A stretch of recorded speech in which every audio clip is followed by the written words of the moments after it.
Hey everyone, my name is Sean Arnold, and today I'm going to be teaching you how to build a decent deck, or how to build a basic deck in Yu-Gi-Oh! Legacy of the Duelist. From playing online for quite a bit now, I've noticed that there are a lot of new players to the game, and I've had tons of questions so far on the game on how to build a decent deck, or how to build a deck full stop.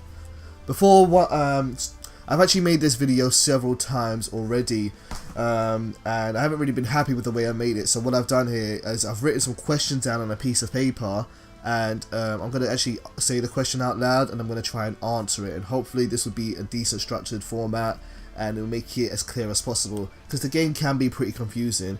When you're going into a game which is 18 years old, you're going to be, and you're further behind everyone else, you're going to have to contend with a lot of rules. But the game is a whole lot of fun, which makes it worth going through.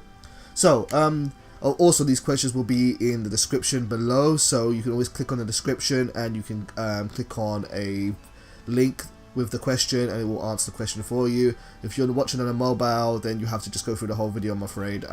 There's no real way around that just yet, unless I split the video up into smaller parts. If you think this video would have been better in smaller parts, not to carry on for so long, but if you think it would have been better in smaller parts, let me know, and I'll keep that in mind for the future. Anyway, the first question which I have here is, when should I start building my own deck? You should start building your own deck once you've played through the single player for a little bit, and you found that you enjoy the game, and you're up to a point where you've been using the historical decks, or the story-based decks, and thinking, I want to do things my own way, I want to do it differently. I don't want to use a deck that someone else has made, I want to use my own deck. And that's when you really should start thinking, I'm going to start building my own deck in the deck edit mode. You should also have a little bit of knowledge about the game. You should know what the basic terms are. You should know what hand, spell, trap, graveyard, extra deck, fusion, draw, remove, and so on. You should kind of know what those basic terms are. Otherwise, going through all of the cards will mean, and you don't know what those mean. If you don't know what those mean, then you will struggle really to choose which card is going to be useful to you. Also, there is a tutorial mode. It's okay. I think this isn't bad at teaching people how to play. I know people don't like to go through tutorials when they're playing games, but for a game like this, it's kind of necessary. I have not used it personally, but I've looked at it a little bit and it looked okay. So, first of all, when you're going to build your own deck, you need to go to the deck edit mode, and you have an option here. And here's my next question: what are deck recipes, and are they good? A deck recipe is pretty much as it sounds. It's a recipe for a deck. It's a deck which is already pre-made, and it says these are the trap cards you should use, these are the spells, these are the monsters you should use in order to make the deck. It can be good when you're starting off to make it as a foundation, and then you can build upon it and make it better and improve it as you go along and you get new cards. So when you start off the game, everyone starts off with number 1, their basic structure deck here, and then every other slot is empty. Ignore number 6, this is my effect beatdown deck. This is what I've been using online to beat other players, but I'm not going to delete that, but really these will all be empty. Now when you come to choose a new slot, such as number 2 here, you get down all your list of recipes. So you have your basic, both basic structure decks here, that's my deck. You have, I'll talk about these in a minute, but you start up with 5 structure decks as your recipes. You have your basic, your fusion, your pendulum, your synchro, and your exe. These are from the 5 campaign modes. These are ones you use in those modes in order to fight the AI. And now you can, if you wanted to say use lots of fusion cards in your deck, you could choose the fusion structure deck and give it its own name. So we'll call it, oh sorry, I didn't name it properly.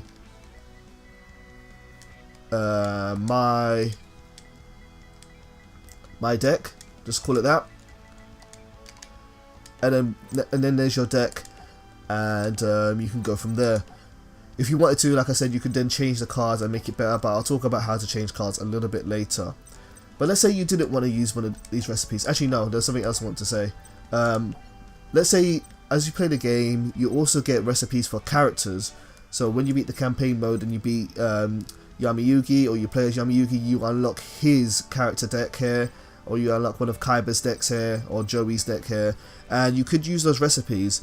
However, just be aware that you might not have all the cards for those recipes, and so all those little yellow triangles on the cards means I'm missing that card. So you could then change it if you wanted to, or go out of your way to try and collect it. I'm going to ignore those though. The fusion, the basic structure decks that you have, the fusion, the basic, the synchro, the pendulum, and the what's the other one? Where is it? Basic, fusion. Oh, I changed the name of it. Oh no, pendulum, synchro, and XC. There it is at the bottom. Those will be all completed when you start the game, and you have to get more cards as you play. But I'm going to delete that. Let's say you didn't want. The next question is, how do I start from scratch? How do I start with an empty deck? If you look at this screen here, and if you look where it says deck recipes at the bottom of the screen, there's a little button that says options empty deck. I assume that for other consoles this will be the start button, but whatever it is, it should be in that place there. And when you press options, it will say start a new deck with no cards in it. I think this is pretty much the best way to go. I've never really followed anyone else's recipes, but you kind of, I should have named it, you kind of want to experiment and try and build your own deck and get used to the cards that you have yourself, really, without someone else telling you. But it's totally up to you. You can follow a recipe, or you can start from scratch. I'm going to go from scratch, so I'm just going to call this my deck. Right, so now that we've got our deck here, in the middle are your cards for your deck, and as you can see, it's completely empty. You have your main deck, your extra deck, and your side deck. The main deck is where your main cards are that you'll be playing with. Your extra deck is where your fusion, your synchro, your XC monsters stay. You can have up to 15 of those. And your side deck is a deck which you use in between matches to change your main deck, so that when you go from one match or one duel to another, you can have different cards in your deck.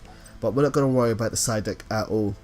The limit for the main deck is 40 to 60 cards, and I'm going to say right now that unless your deck has a specific strategy for it, you always want to have the smallest number as possible. So you always want to have 40 cards in your deck. As a lot of people going around with 60 cards in the deck because they think if I have more cards that would be better. No, it's all about probability. This is basic maths. Having a fewer cards means you have a higher probability of getting the card you actually need. So let's think about a basic duel. A basic duel, you start off by drawing 5 cards, and if you have 40 cards in your deck, taking away 5, you have 35 left. That means your next draw will be a 1 in 35 chance of getting the card you need, and then a 1 in 34 chance, and 1 in 33 chance, and so on and so on. If you have 60 cards in your deck, you draw 5, you have 55 cards in your left. That means you have a 1 in 55 chance out of drawing what you need. So always start off small, always try and aim for 40 cards, unless your deck revolves around a strategy that makes you get through your deck faster, and then you might need to add more. But for the purposes of this video, we're going to go for 40. Right, so the next question I have is, how do I add and take away cards? To add a card to your main deck, you have to press L1 or LT, not LT, LB I think it is, left bumper on Xbox. I don't know, I'm not playing on Xbox. But you press L1 to go to your trunk, and your trunk is basically all of your cards all put together, and then you can put them into your main deck. To put a card from your trunk into your main deck, you're going to press X, and then it gives you options to press a button on the D-pad to change either to your main deck or your side deck. So let's say I wanted adhesive explosive in my deck, I could press right, and it will go to my trunk. Sorry, not to my trunk, to my main deck. So I'm putting all these to my main deck. If I wanted to take them out, the same thing. You go back to your main deck, you press X, and you choose where you want it to go. What I do sometimes is, if I'm not sure whether I want a card in my deck or not, what I might do is I might put it in my side deck. I think that might be useful, but I'm not quite sure. So I'll put it in my side deck and decide later on, and then put it in my main deck or take it back to my trunk. But we're not going to be using the side deck at all for this tutorial. Now you've got all of these cards to choose from, you know how to put them in your deck. What one should you choose? Well, the real question here is, what is your goal when building a deck? Your goal is to focus on how you're going to win. Now, by playing this game, you already know there are 3 ways to win. Either reduce your opponent's life points to 0, make them run out of cards in their deck, or fulfill a special condition like Exodia, or Final Countdown, or the final set of cards. Most people focus on the first one, reducing their opponent's life to 0, and they do that either by using effects which reduce life points, or by attacking to cause damage that reduces their life points. We're going to focus on attacking because that's what most people do. So, keeping our goal in mind, we need to focus on monsters which will help us attack our opponent and hit their life points. The next question is, how do I look at the monster spells or traps only? So you've got all your cards in your trunk here, and they're sorted by name. Now this is very confusing to look at, and you kind of want to limit the list down so it's easier to compare your cards. Now there are many ways you can do this, but this is the way I want you to do it as a new player. If you press the square button, you can sort the cards by certain things. Right now I've sorted it by card frame, level or rank, attack, defense, attribute, typo icon, and so on and so on and so on. What I want you to do here is I want you to sort your cards by card frame. Actually, no, sorry. We're gonna go back to name. But there's another option which you can use, and if you look at the bottom of the screen, it says filter. So if you press the options button, you get the filter list here. And what I want you to do is use the frame option here, and you can choose what frame you want to limit to. So let's say I just wanted to look at my spell cards. I could do that, and it will limit it to only spell cards, trap cards, effect monsters, normal monsters. When building a deck, these are the only 4 I want you to worry about. Don't worry about your ritual, fusion, synchro, XC, pendulum effect monsters. That makes it more complicated. Unless your deck is going to focus around them, then of course you should choose those first. But for this purpose of making a simple deck to play online with friends, let's focus on the normal, the effect, the spell, and the trap. Now, the next question is, which monster spells and traps should I use? Once again, it goes back to your main goal and how you're going to win. A lot of people like to go with themes. They like to have, say, only a certain type of cards, such as, if I go back to here, maybe just all zombie cards, which I have none of, or rock cards, or machine cards. Making themes is fun and all, but because you have so few cards when you start this game, you don't want to kind of do something like that. You want to try and keep it simple. You want to keep it simple. You want to focus on monsters which can remove your opponent's card. Effects which can remove your opponent's cards. Those are called spell, trap, or monster removal cards. How do I explain this? If you're focusing on attacking your opponent, the only way they can stop you is by using their own cards. But if you can get rid of their cards before you attack them, then you will be, it will be to your advantage. So we're going to look at cards which focus on removing your opponent's cards. So, let's start off with monster effects. Effect monsters. We've got a long list of cards here. We've got quite a few cards, 56 cards to go through. And what we're going to do here is we're going to look for all the cards which have monster removal effects. 4-star Ladybug of Doom. You've got destroy all level 4 monsters your opponent controls. That's okay, but it's limited only to level 4 monsters, so I'm not going to use that. Unless you knew your opponent was using lots of level 4 monsters, then you really don't want to focus on that. Absorbing Jar. Destroy all set spells and trap cards on the field, then each player draws 1 card for each card that was destroyed by this effect. You cannot set any cards this turn. That's very complicated to use, don't worry about that, they're much easier cards. And in fact, you know what I'm going to do here? I'm not going to go through every single card, I'm just going to pick out the cards which I think are good to use. Okay, so, picking out the cards which are good for spell, trap, or monster removal. We've got Amazon is Sage.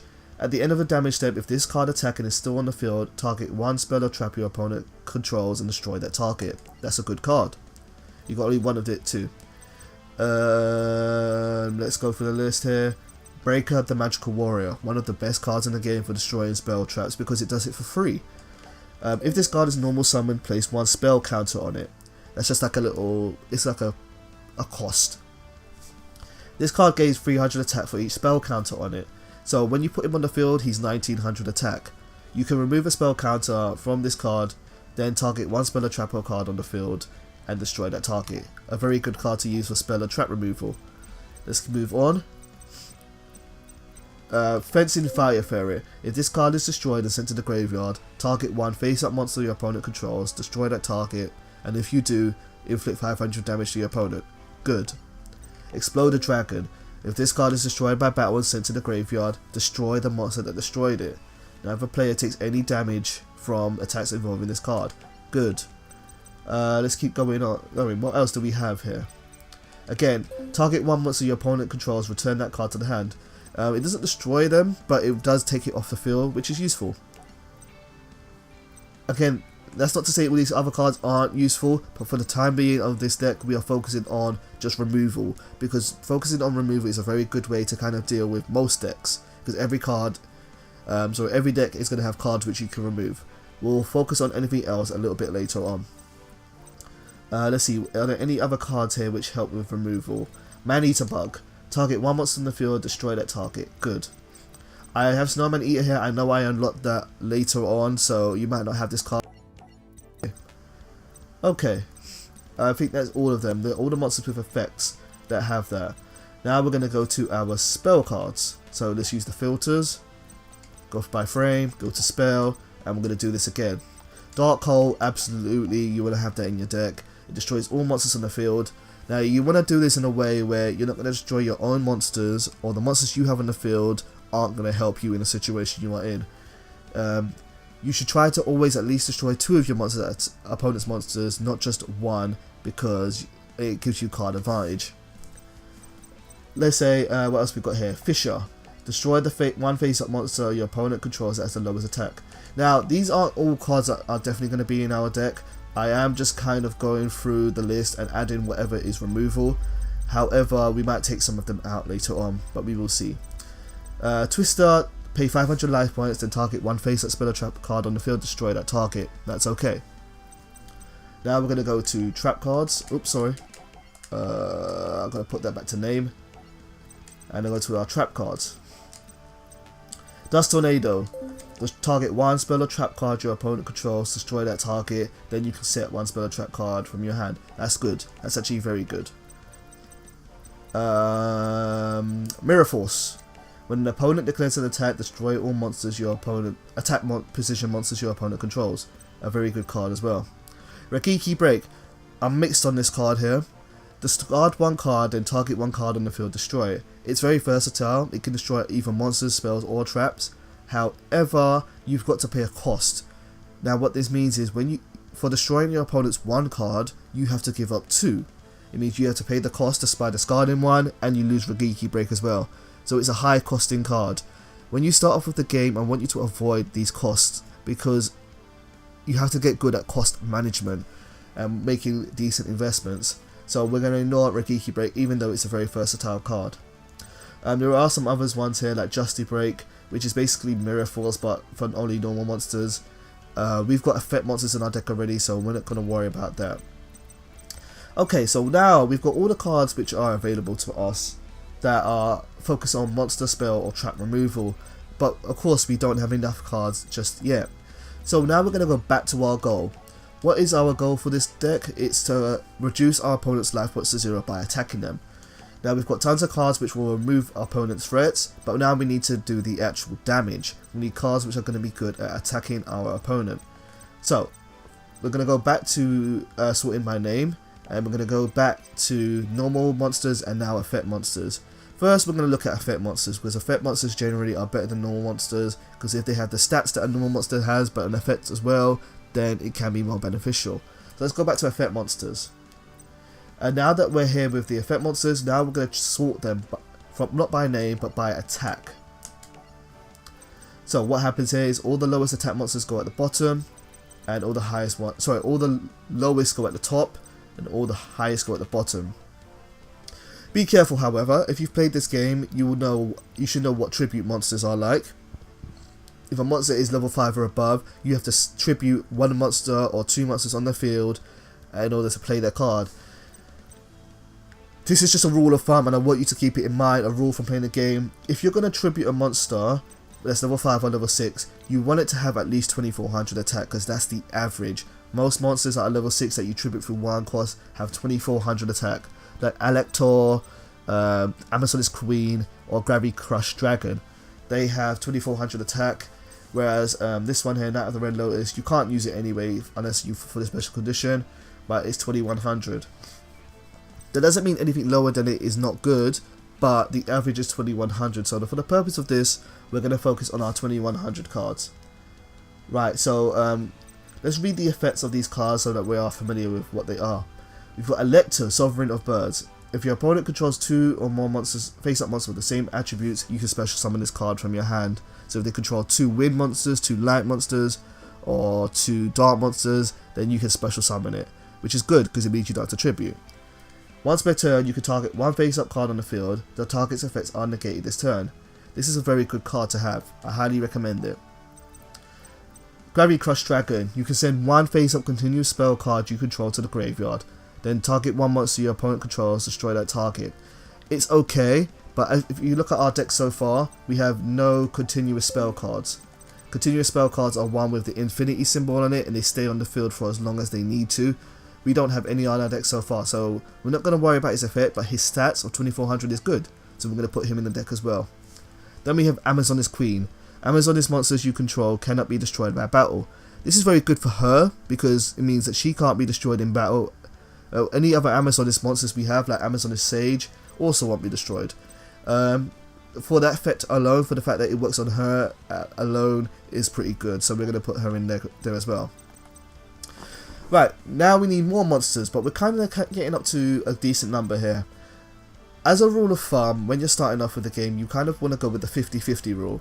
That is, for every 1 monster you get, you should have at least 1 spell or trap card. That means in a 40 card deck, you want around 20 spells, on 20 monster cards, and then 20 spells and traps. We're going to aim for that there today.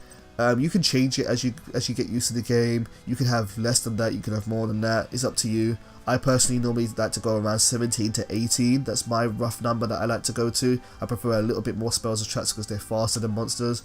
But for the purposes of today, we're going to focus on doing 20-20. So we've got 9 more slots to fill. Let's get some monsters with good attack in there. If the monster is less than level 5 or 6, the average attack you want to get is really 1800 and up. Anything lower than 1800 for the purposes of attacking only aren't really useful unless they have an effect which makes them useful. So we're looking for cards which have 1800 attack or more. Slate Warrior, 1900 attack, very good to use. He also has a flip effect that if you manage to flip summon him, he gains 500 attack, making him 2400, the same as a tribute monster. It's a good card to use. Also, if Slate Warrior is destroyed in battle, it reduces your opponent's card by 500 attack and defense. This is a good card to use. We're going to put him in. The next one we want to have are cards which are good at special summoning. You should know what a special summon is by now in the game, but special summoning, it allows you to get more monsters on the field quicker. So let's look at what we have for special summoning. We've got where are they? Where's Goblin? Goblin the Berg. When this card is normal summon, you can special summon 1 level 4 lower monster from your hand, then change this card to defense position. Good card to use. Where's Marauding? Marauding Captain. When this card is normal summoned, you can special summon 1 level 4 lower monster to your hand. Good card to use. Anything else? Mystic Tomato. When this card is destroyed by battle, you can special summon 1 dark monster with 1500 or less attack. Do we have many monsters that fill that criteria? No, we don't. No monsters that are 1500 or less, so we're not going to use it. Similarly, where are you? Flying Kamakiri number 1. He's the same effect for wind monsters. We don't really have many wind monsters here, so we're gonna ignore those type of effects. Anything else which is good at special summoning? I don't think so. No, but there is one card here which I do say is good for using as well. Is Copycat, because even though it starts with 0 attack, he copies one of your opponent's monster's attack and defense, so he has the potential to be much higher than 0. So we're going to put him in the deck as well.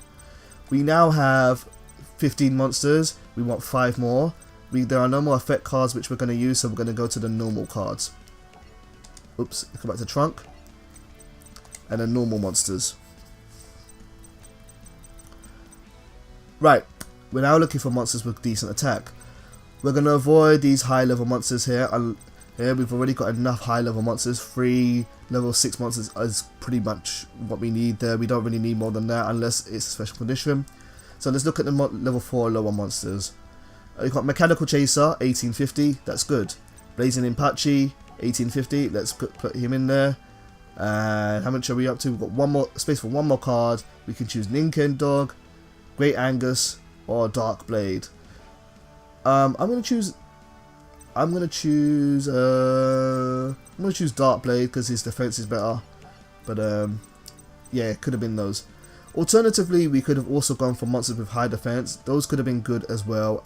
In fact, actually, I am going to put some of those in. Sorry, let's take out Dark Blade. Sort those again. No, card frame, please. Card frame. Oh, I missed it. There we go. Card frame. Right, let's take out some of these monsters. No, I want monsters at the top. Yeah, there we go. Alright, let's take out some of these normal monsters here. Let's put it by attack. I'm going to take out you. I'm going to take out you. I'm going to take out you. And I'm going to put in some Giant Soldiers of Stone.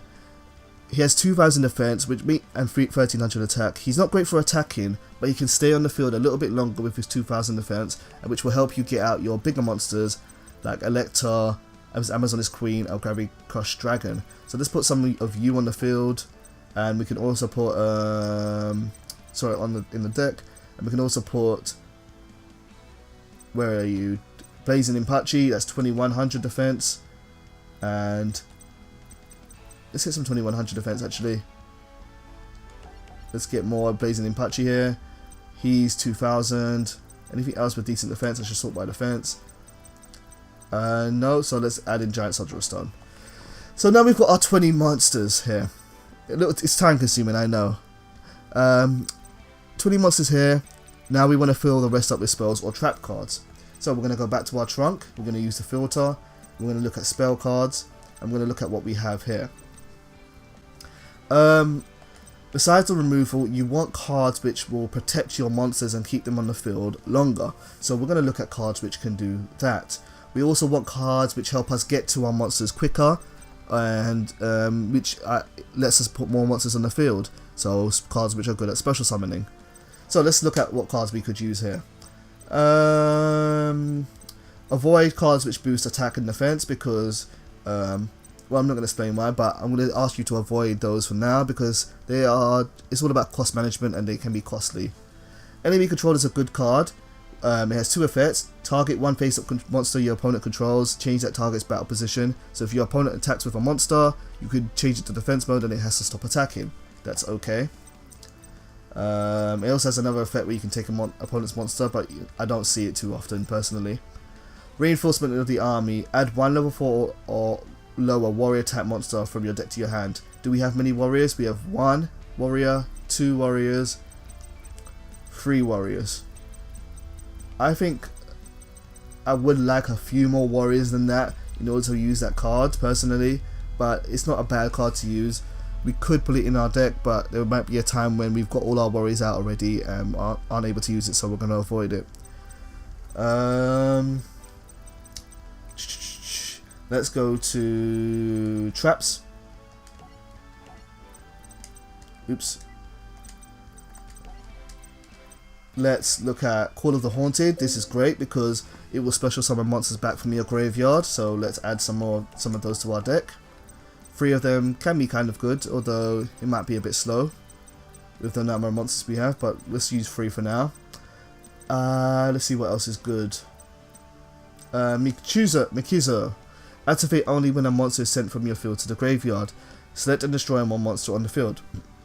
I missed this card before. This card's okay. I don't really like it too much because you've got to wait for your monster to be destroyed before you can do anything. I would rather have something that protects my monster than is on the condition of having my monster destroyed in order for the effect to be used from a trap card. So I'm not going to use Mikizo, whatever, but you might want to use it yourself. Right, just some other cards which are useful for here. Your opponent will be trying to attack you, so let's do some cards which can stop their attacks. Magical Cylinder, that's a good card. Jar of Greed, that's an okay card. being able to draw more cards from your deck is useful, and there's actually a different card which I want to put in the deck, but I will get to it later. No entry, change all attack monsters in defense position, that's okay. Is there anything else here besides Jar of Greed? Just so I'm sure.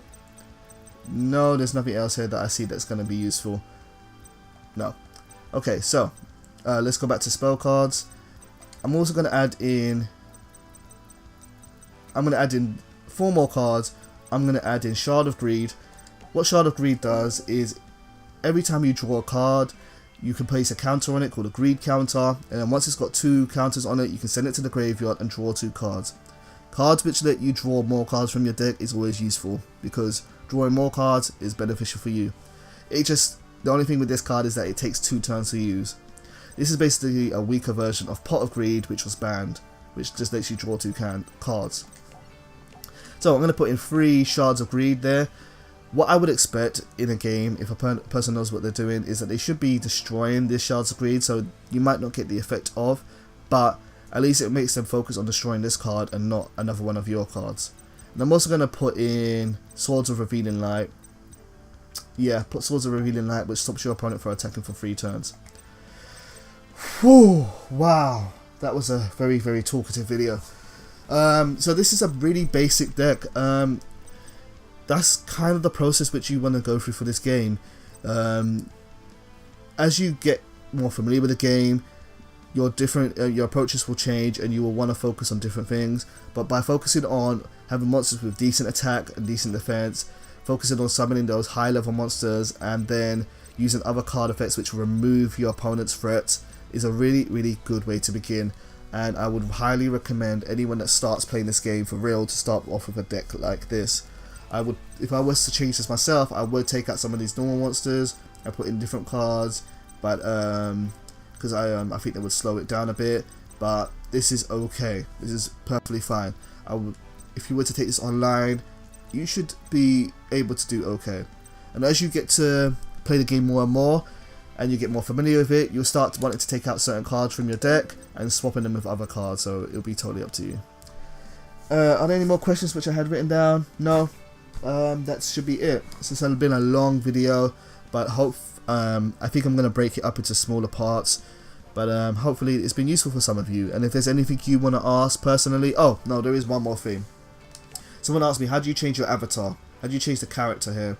Well, all you got to do is just highlight your deck, press options, and it's a select your list, and then you can choose any of the pictures that you have unlocked. So let's choose Yusei Fudo, and then there's your avatar here. I use Jaden Yuki because out of all the characters, I think he's pretty much my favourite out of them.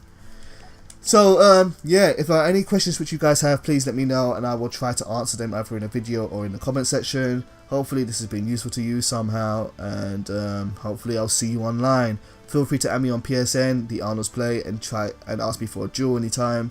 I'm more than happy to play with anyone that's getting into the game. So I've been Sean Arnold. Thank you for watching. Much love, take care, and goodbye.